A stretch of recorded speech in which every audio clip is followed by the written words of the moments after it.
सर्वशक्तिमान परमेश्वर के वचनों के पाठों का संग्रह।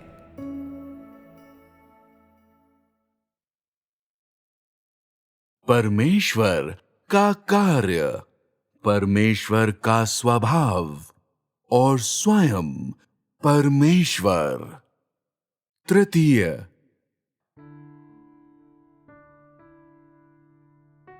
तेरा। अपने पुनरुत्थान के बाद यीशु रोटी खाता है और पवित्र शास्त्र को समझाता है। लूका 24:30-32। जब वह उनके साथ भोजन करने बैठा तो उसने रोटी लेकर धन्यवाद किया और उसे तोड़कर उनको देने लगा। तब उनकी आंखें खुल गईं और उन्होंने उसे पहचान लिया और वह उनकी आंखों से ओझल हो गया। उन्होंने आपस में कहा, जब वह मार्ग में हमसे बातें करता था और पवित्र शास्त्र का अर्थ हमें समझाता था, तो क्या हमारे मन में उत्तेजना न उत्पन्न हुई? 14। चेलों ने यीशु को खाने के लिए भुनी हुई मछली दी। लूका 24:36-43। वे ये बातें कह ही रहे थे कि वह आप ही उनके बीच में आ खड़ा हुआ और उनसे कहा, तुम्हें शांति मिले। परंतु वे घबरा गए और डर गए और समझे कि हम किसी आत्मा को देख रहे हैं। उसने उनसे कहा, क्यों घबराते हो और तुम्हारे मन में क्यों संदेह उठते हैं? मेरे हाथ और मेरे पांव को देखो कि मैं वही हूं। मुझे छूकर देखो, क्योंकि आत्मा के हड्डी मांस नहीं होता जैसा मुझ में देखते हो। यह कहकर उसने उन्हें अपने हाथ पांव दिखाए। जब आनंद के मारे उनको प्रतीति न हुई और वे आश्चर्य करते थे, तो उसने उनसे पूछा, क्या यहां तुम्हारे पास कुछ भोजन है? उन्होंने उसे भुनी हुई मछली का टुकड़ा दिया और एक शहद का छत्ता दिया। उसे लेकर उनके सामने खाया। इसके बाद अब हम ऊपर दिए गए पवित्र शास्त्र के अंशों पर एक नजर डालेंगे।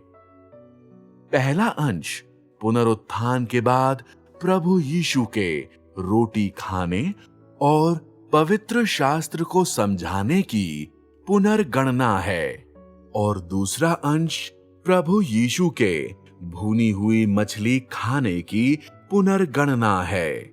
ये दोनों अंश परमेश्वर के स्वभाव को समझने के लिए किस प्रकार की सहायता प्रदान करते हैं? प्रभु यीशु के रोटी और फिर भुनी हुई मछली खाने के इन विवरणों में तुम लोग जिस प्रकार के तस्वीरों को प्राप्त करते हो, क्या तुम लोग इसकी कल्पना कर सकते हो? यदि प्रभु यीशु तुम लोगों के सामने रोटी खाता हुआ खड़ा हो जाए, तो तुम लोगों को कैसा महसूस होगा? या यदि वह तुम लोगों के साथ एक ही मेज पर भोजन कर रहा हो और लोगों के साथ मछली और रोटी खा रहा हो, तो उस समय तुम्हें कैसा महसूस होगा? यदि तुम महसूस करते हो कि तुम प्रभु के बेहद करीब होगे, कि वह तुम्हारे बेहद अंतरंग है और तब यह एहसास सही है। यह बिल्कुल वही फल है जिसे पुनरुत्थान के बाद प्रभु यीशु रोटी और मछली खाने के द्वारा भीड़ के सामने उत्पन्न करना चाहता था। यदि प्रभु यीशु पुनरुत्थान के बाद सिर्फ लोगों से बात करता, यदि उन्होंने उसके शरीर और हड्डियों को महसूस नहीं किया होता, परंतु यह एहसास करते कि उस आत्मा तक नहीं पहुंच सकते हैं, तो वे कैसा महसूस करेंगे? क्या वे निराश नहीं हो जाएंगे? जब लोग निराश हो जाते हैं, तो क्या वे परित्याग किए हुए महसूस नहीं करेंगे? क्या वे प्रभु यीशु मसीह से एक दूरी का एहसास नहीं करेंगे? परमेश्वर के साथ लोगों के रिश्ते में यह दूरी किस प्रकार का नकारात्मक प्रभाव उत्पन्न करेगा? लोग निश्चित तौर पर भयभीत हो जाएंगे और यह कि वे उसके करीब आने की हिम्मत नहीं करेंगे और उनमें उसे एक सम्मानित दूरी पर रखने की मनोवृत्ति होगी। उसके बाद वे प्रभु यीशु मसीह के साथ अपने घनिष्ठ रिश्ते से दूर हो जाएंगे और मानव जाति और ऊपर स्वर्ग के परमेश्वर के बीच रिश्ते की ओर वापस लौट जाएंगे, जैसा अनुग्रह के युग के पहले था। वह आध्यात्मिक देह जिसे लोग छू और एहसास नहीं कर सकते थे, उससे आगे चलकर परमेश्वर के साथ उनका घनिष्ठ रिश्ता जड़ से खत्म हो जाएगा और यह उनके घनिष्ठ रिश्ते को, जो प्रभु यीशु मसीह के देह में रहने के दौरान बना था, जिसमें मानव जाति और उसके मध्य कोई दूरी नहीं थी, खत्म कर देगा। आध्यात्मिक देह के प्रति लोगों के एहसास मात्र भय, टाल मटोल और टकटकी लगाकर देखना है। वे करीब आने या उससे बात करने, अकेले उसका अनुसरण करने, उस पर भरोसा करने या उस पर आशा करने की हिम्मत नहीं करते हैं। परमेश्वर इस प्रकार के एहसास को देखने में अनिच्छुक था, जो मनुष्यों के मन में उसके लिए था। वह यह नहीं देखना चाहता था कि लोग उसे नजरअंदाज करें या अपने आप को उससे दूर हटा दें। वह केवल इतना चाहता था कि लोग उसे समझें, उसके करीब आएं और उसका परिवार बन जाएं। यदि तुम्हारे स्वयं के परिवार ने, तुम्हारे बच्चों ने तुम्हें देखा परंतु तुम्हें नहीं पहचाना और तुम्हारे करीब आने की हिम्मत नहीं की, पर हमेशा तुम्हें नजरअंदाज किया और जो कुछ भी तुमने उनके लिए किया, उनके द्वारा तुम उनकी समझ को प्राप्त नहीं कर सकते थे, तो इससे तुम्हें कैसा लगेगा? क्या यह दर्दनाक नहीं होगा? क्या तुम्हारा हृदय चकनाचूर नहीं हो जाएगा? यह बिल्कुल वैसा है जैसा परमेश्वर महसूस करता है जब लोग उसे नजरअंदाज करते हैं। अतः अपने पुनरुत्थान के बाद प्रभु यीशु तब भी लोगों के सामने देह और लहू के अपने रूप में प्रकट हुआ और उनके साथ खाया और पिया। परमेश्वर लोगों को एक परिवार के रूप में देखता है और वह चाहता है कि मानव जाति भी उसे इसी तरह से देखे। केवल इसी तरह से परमेश्वर सचमुच में लोगों को हासिल कर सकता है और लोग भी सचमुच में उससे प्रेम और उसकी आराधना कर सकते हैं। अब क्या तुम लोग पवित्र शास्त्र के इन दो अंशों से सार निकालने के लिए मेरे इरादे को समझ सकते हो? जहां प्रभु यीशु रोटी खाता है और पवित्र शास्त्र को समझाता है और उसके पुनरुत्थान के बाद चेले उसे खाने के लिए भुनी हुई मछली देते हैं। ऐसा कहा जा सकता है कि चीजों की श्रृंखलाएं जिन्हें प्रभु यीशु ने पुनरुत्थान के बाद कहा और किया, वे विचारशील थे और उन्हें भली मनसा से किया गया था। वे कृपा और स्नेह से भरे हुए थे, जिसे परमेश्वर मानवता के लिए महसूस करता था, और वे प्रशंसा और अत्यधिक देख-रेख से भरे हुए थे, जो उस घनिष्ठ संबंध के लिए था जिसे उसने देह में रहने के दौरान मानव जाति के साथ स्थापित किया था। उससे भी अधिक वे उस जीवन की याद में उदासी और उस आशा से भरे हुए थे जो उसके पास था जब उसने देह में रहने के समय के दौरान अपने अनुयायियों के साथ भोजन किया था और जीवन बिताया था।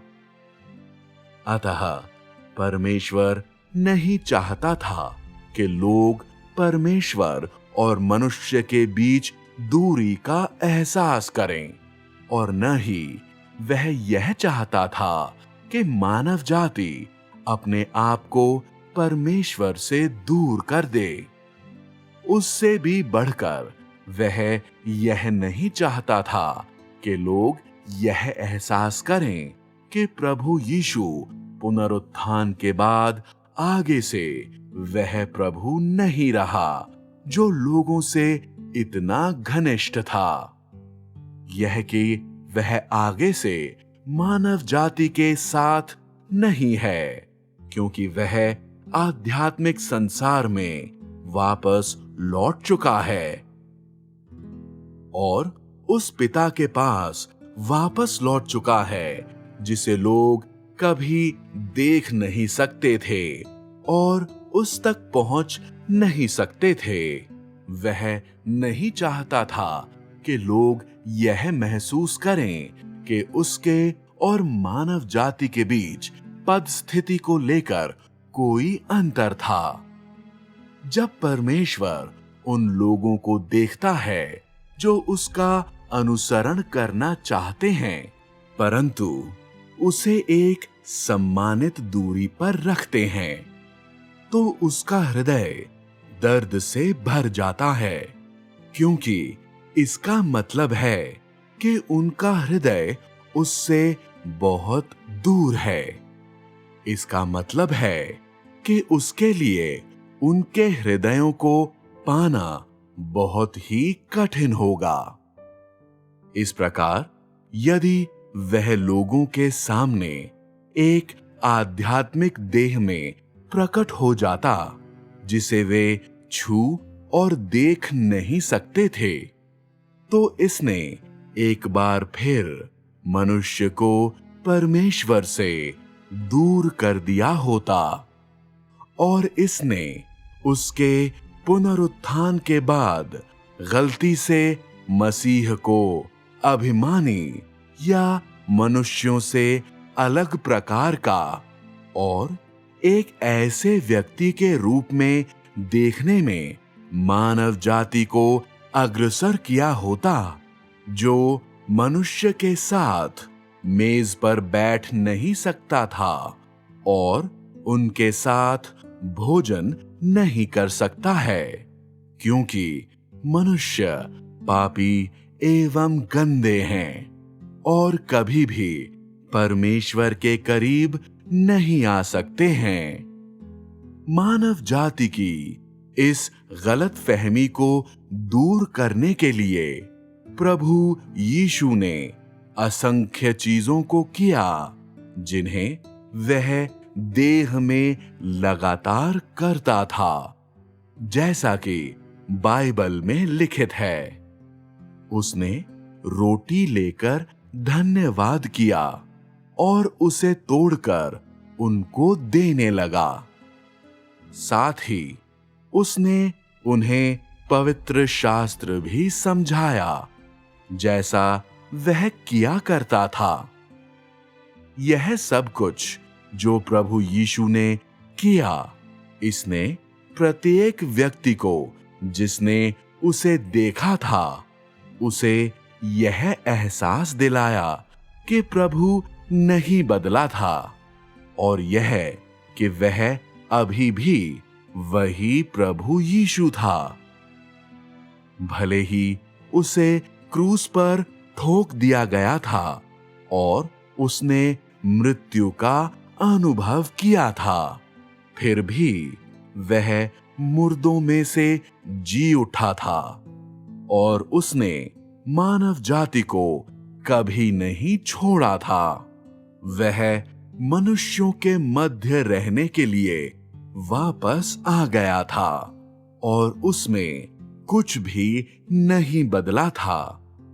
मनुष्य का पुत्र जो लोगों के सामने खड़ा था, वह वही प्रभु यीशु था। लोगों के साथ उसका व्यवहार और उसकी बातचीत बिल्कुल चिर परिचित लगता था। वह तब भी करुणा, अनुग्रह और सहिष्णुता से इतना भरपूर था। वह तब भी वही प्रभु यीशु था जो लोगों से वैसा ही प्रेम करता था जैसा वह अपने आप से प्रेम करता था। जो मनुष्य को 7 गुणे के 70 बार तक क्षमा कर सकता था। हमेशा की तरह उसने लोगों के साथ भोजन किया, उनके साथ पवित्र शास्त्र से विचार विमर्श किया और उससे भी अधिक महत्वपूर्ण, वह पहले के समान ही था। जब उसे मांस और लहू से बनाया गया था और जिसे देखा और छुआ जा सकता था। इस प्रकार मनुष्य के पुत्र ने लोगों को अनुमति दी कि उस घनिष्ठता का एहसास करें और उस सुकून का एहसास करें और जो कुछ खो गया था उसके संबंध में आनंद महसूस करें। और उन्होंने इतने सुकून का एहसास किया कि हिम्मत और दृढ़ विश्वास के साथ इस मनुष्य के पुत्र के ऊपर भरोसा करना और उस पर दृष्टि करना प्रारंभ किया, जो मनुष्यों को उनके पापों के लिए क्षमा कर सकता था। और साथ ही उन्होंने निसंकोच प्रभु यीशु से प्रार्थना करना प्रारंभ कर दिया था। वे उसके अनुग्रह एवं उसकी आशीषों को प्राप्त करने के लिए और उससे शांति एवं आनंद पाने के लिए और उससे देखरेख एवं सुरक्षा हासिल करने के लिए प्रार्थना करने लगे तथा प्रभु यीशु के नाम से चंगाई करना और दुष्ट आत्माओं को निकाला शुरू कर दिया था। उस समय के दौरान जब प्रभु यीशु देह में होकर काम करता था, उसके अधिकतर अनुयायी उसकी पहचान और उन चीजों को जो वह कहता था, उनकी जांच संपूर्ण रीति से नहीं कर सकते थे। जब वह क्रूस पर चढ़ गया, उनके चेलों की मानसिकता आशावान थी। जब उसे क्रूस पर कीलों से ठोक दिया गया था, उस समय से लेकर कब्र में डाले जाने तक उसके प्रति लोगों की मनोवृत्तियां निराशाजनक थीं।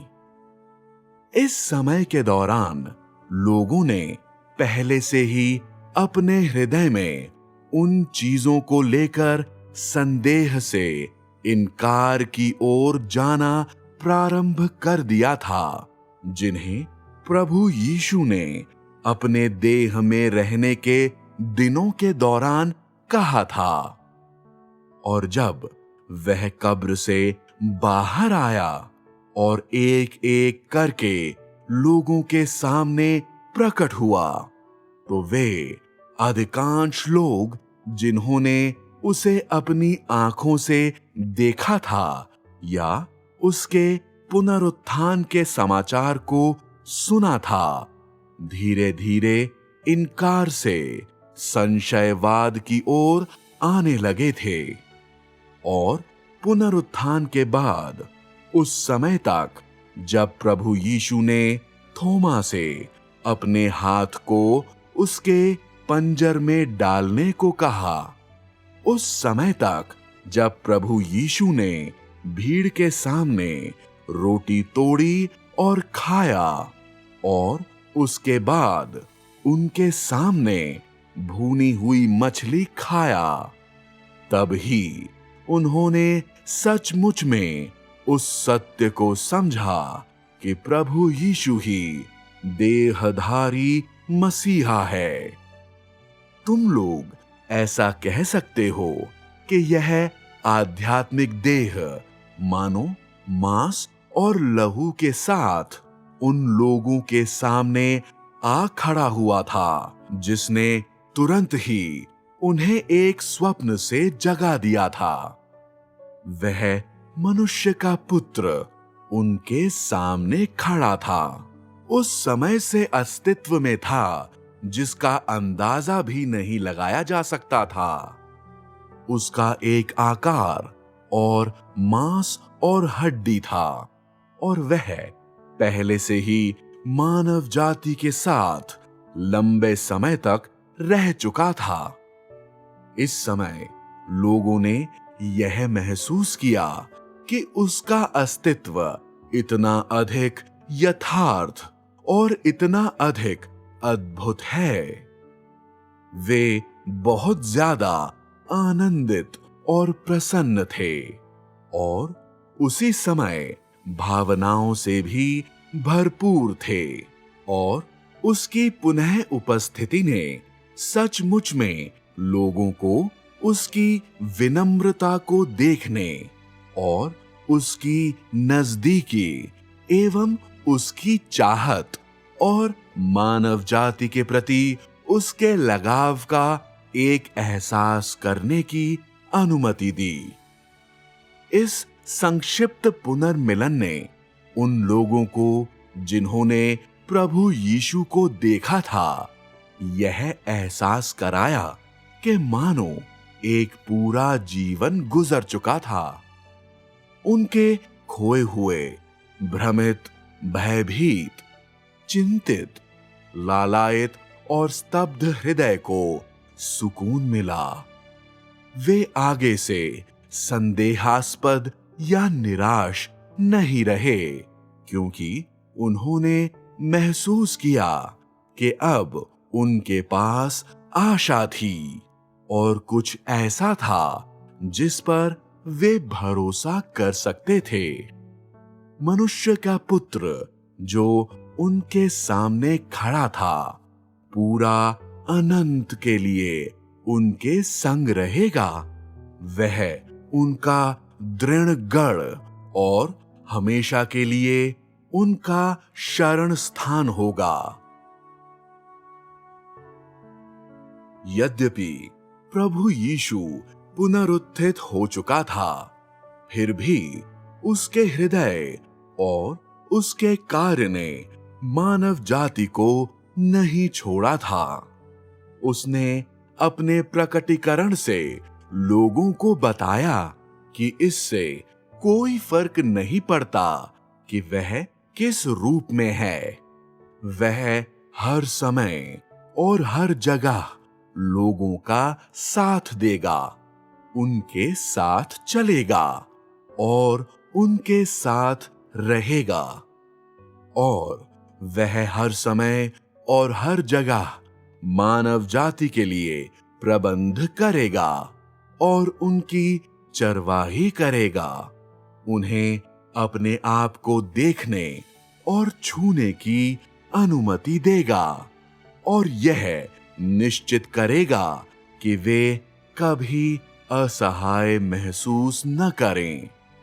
साथ ही प्रभु यीशु यह भी चाहता है कि लोग यह जानें, वे इस संसार में अकेले नहीं हैं।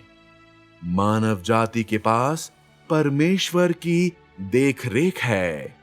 परमेश्वर उनके साथ है। लोग हमेशा परमेश्वर पर आसरा रख सकते हैं। वह अपने प्रत्येक अनुयायी का परिवार है। परमेश्वर पर आसरा रखने के लिए मानव जाति आगे से अकेला या असहाय नहीं होगा और जो उसे अपने पाप बलि के रूप में स्वीकार करते हैं, वे आगे से पाप के बंधन में नहीं रहेंगे। मनुष्य की नजरों में उसके कार्य के ये भाग, जिन्हें प्रभु यीशु ने अपने पुनरुत्थान के बाद किया था, बहुत ही छोटी चीजें थीं, परंतु जिस रीति से मैं उन्हें देखता हूं, प्रत्येक छोटी से छोटी चीज भी बहुत अधिक अर्थपूर्ण थी एवं बहुत अधिक मूल्यवान थी और वे बहुत अधिक महत्वपूर्ण और वजनदार थे। यद्यपि देह में काम करने का प्रभु यीशु का समय कठिनाइयों और दुख से भरा हुआ था, फिर भी मांस और लहू के अपने आध्यात्मिक देह के प्रकटीकरण के जरिए उसने मानव जाति को छुड़ाने के लिए उस समय देह में अपने कार्य को पूर्णता और सिद्धता से पूरा किया था। उसने देहधारी होकर अपनी सेवकाई की शुरुआत की थी और मनुष्यों के सामने अपने शारीरिक रूप में उपस्थित होकर उसने अपनी सेवकाई की समाप्ति की थी। उसने अनुग्रह के युग की घोषणा की। उसने मसीह के रूप में अपनी पहचान के जरिए अनुग्रह के युग की शुरुआत की थी। मसीह के रूप में अपनी पहचान के जरिए उसने अनुग्रह के युग में अपने कार्य को पूरा किया और उसने अनुग्रह के युग में अपने सभी अनुयायियों को बलवंत किया था और उनकी अगुवाई की थी। परमेश्वर के विषय में यह कहा जा सकता है कि जब वह किसी कार्य को प्रारंभ करता है तो वास्तव में उसे पूरा भी करता है। एक योजना है और उसके अनेक चरण हैं जो परमेश्वर की बुद्धि, उसकी सर्व सामर्थ्यता और उसके अद्भुत कार्यों से भरपूर है। यह परमेश्वर के प्रेम और दया से भरपूर है। हाँ, वास्तव में परमेश्वर के संपूर्ण कार्य की मुख्य डोर है मानव जाति के लिए उसकी देखभाल। यह उसकी चिंता के एहसासों से सराबोर है जिसे वह कभी अलग नहीं रख सकता है। बाइबल के इन वचनों में अपने पुनरुत्थान के बाद हर एक चीज में जिसे प्रभु यीशु ने किया था, जो प्रकट हुआ था, वह मानव जाति के लिए परमेश्वर का ना बदलने वाला प्रेम और चिंता थी। साथ ही मनुष्यों के लिए परमेश्वर का अत्यधिक प्रेम और उनका पालन पोषण था। अब तक इसमें से कुछ भी नहीं बदला है। क्या तुम लोग इसे देख सकते हो? जब तुम लोग इसे देखते हो तो क्या तुम लोगों का हृदय स्वतः ही परमेश्वर के करीब नहीं आ जाता है? यदि तुम लोग उस युग में रहते और प्रभु यीशु पुनरुत्थान के बाद तुम लोगों के सामने प्रकट होते दृश्य रूप में, ताकि तुम लोग देख सको, और यदि वह तुम लोगों के सामने बैठ जाता, रोटी और मछली खाता और पवित्र शास्त्र से तुम लोगों को समझाता और तुम लोगों से बातचीत करता, तो तुम लोग कैसा महसूस करते? क्या तुम खुशी महसूस करते? दोष भावना के विषय में क्या? परमेश्वर के प्रति पिछली गलतफहमियां और उसकी अवहेलना, परमेश्वर से टकराव और उसके प्रति संदेह, क्या वे सब गायब नहीं हो जाते? क्या परमेश्वर और मनुष्य के बीच रिश्ता और अधिक उचित नहीं हो जाता? बाइबल के इन सीमित अध्यायों की विवेचना के द्वारा क्या तुम लोगों ने परमेश्वर के स्वभाव में किसी खोट का पता लगाया है? क्या तुम लोगों ने परमेश्वर के प्रेम में मिलावट की खोज की है? क्या तुम लोग परमेश्वर की सर्वशक्ति और बुद्धि में कोई धूर्तता या बुराई देखते हो? कदापि नहीं। अब क्या तुम लोग निश्चित तौर पर कह सकते हो कि परमेश्वर पवित्र है? क्या तुम लोग निश्चित तौर पर कह सकते हो कि परमेश्वर की भावनाएं उसके सार और उसके स्वभाव का प्रकाशन है? मैं आशा करता हूं कि इन वचनों को पढ़ने के बाद जो कुछ तुम लोगों ने इससे समझा है, उससे तुम लोगों की सहायता होगी और स्वभाव में परिवर्तन और परमेश्वर के स्वभाव का अनुसरण करने में लाभ पहुंचेगा। मैं यह भी आशा करता हूं कि ये वचन तुम लोगों के लिए फल उत्पन्न करेंगे, जो दिन ब दिन बढ़ता ही जाएगा। इस प्रकार अनुसरण की यह प्रक्रिया तुम लोगों को परमेश्वर के और करीब ले आएगी और उस ऊंचे स्तर के और करीब ले आएगी जिसकी आकांक्षा परमेश्वर करता है, ताकि तुम लोग आगे से सत्य के पीछे पीछे चलने में बोरियत महसूस न करो और तुम लोग आगे से यह महसूस न करो कि सत्य और स्वभाव में परिवर्तन का अनुसरण करना एक दुखदाई या बेकार की चीज नहीं है। उसके बजाय यह परमेश्वर के सच्चे स्वभाव और परमेश्वर के पवित्र सार की अभिव्यक्ति है, जो तुम लोगों को ज्योति की लालसा करने और न्याय की लालसा करने के लिए अभिप्रेरित करता है और सत्य का अनुसरण करने परमेश्वर की इच्छा की संतुष्टि का अनुसरण करने और परमेश्वर के द्वारा ग्रहण योग्य मनुष्य बनने और एक वास्तविक मनुष्य बनने के लिए आकांक्षा करता है। आज हमने कुछ चीजों के बारे में बातें की हैं जिन्हें परमेश्वर ने अनुग्रह के युग में किया था, जब उसने पहली बार देह धारण किया था।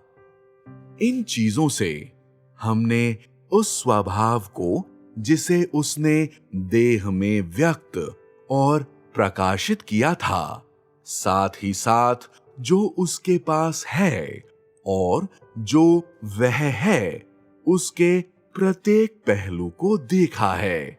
जो उसके पास है और जो वह है और उसके सभी पहलू बहुत ही मानवीय दिखाई देते हैं, परंतु वास्तविकता यह है कि वह सब जो उसने प्रकाशित और व्यक्त किया, उसके सार को उसके स्वयं के स्वभाव से अलग नहीं किया जा सकता है।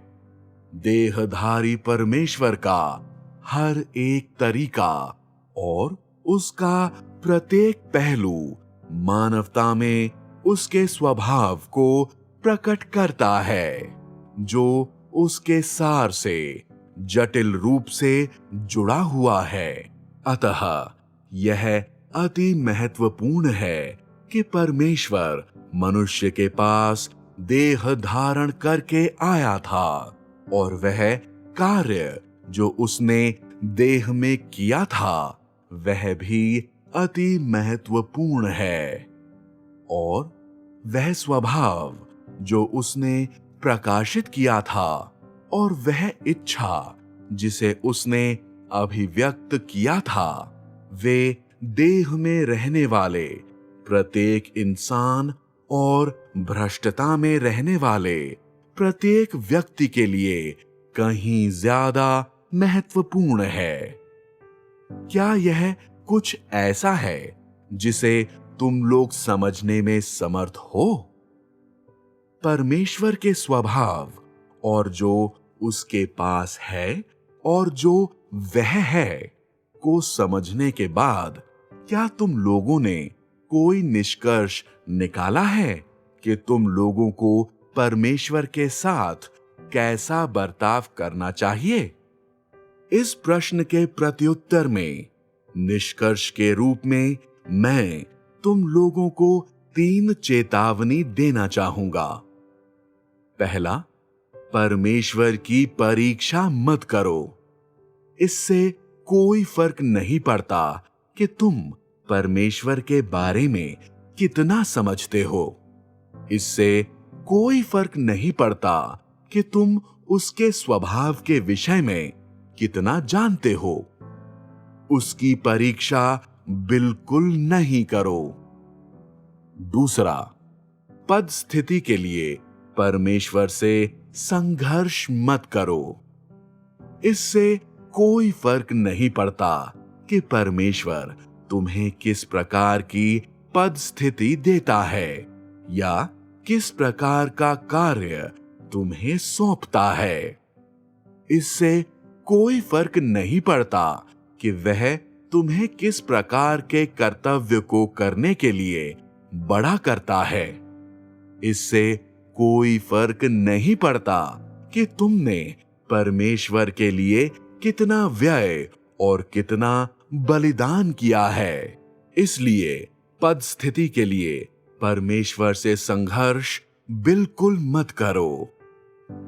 तीसरा, परमेश्वर से प्रतिस्पर्धा मत करो।